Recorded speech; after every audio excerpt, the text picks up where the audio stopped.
পৃথিবীতে অবতরণ না করিয়েই পৃথিবীর কক্ষপথে তাদেরকে প্রয়োজনীয় জিনিসপত্র পাঠিয়ে দেওয়া হয় এবং মহাকর্ষ বলকে কাজে লাগিয়ে তাদেরকে পুনরায় মঙ্গল গ্রহের দিকে ঠেলে দেওয়া হয়। তবে মঙ্গল গ্রহ থেকে ফিরে আসা মহাকাশযানটি অনায়াসেই সেইখানে পৌঁছাতে পারবে এবং তারা সেখানে পৌঁছে মঙ্গল গ্রহে অবতরণ না করেই এই পদ্ধতিতেই আবার পৃথিবীতে ফিরে আসতে পারবে।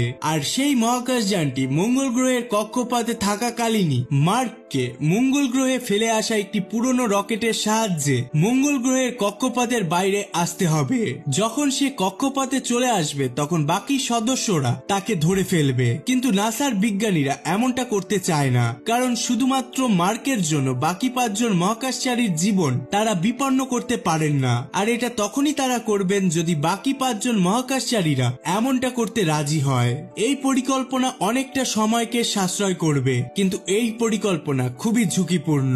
এদিকে বাকি 5 জন মহাকাশচারীরা যারা পৃথিবীর দিকে ফিরে আসতে চলেছে তাদের যাত্রা এই পরিকল্পনার মাধ্যমে আরো বহুদিন বেড়ে যাবে। তাই নাসার বিজ্ঞানীরা সিদ্ধান্ত নেয় যে শুধু মার্কের জীবন বাঁচানোর জন্য বাকি 5 জনের জীবন তারা উৎসর্গ করতে পারবে না। তাই নাসার কর্মকর্তারা এমনটা না করার সিদ্ধান্ত নেয়। অপরদিকে মঙ্গল গ্রহে মার্ক এবং মার্কের দল যে কাজটি করতে এসেছিল সেই কাজটি ওই ভয়ানক ঝড়ের ফলে অসম্পূর্ণই রয়ে গিয়েছিল। তাই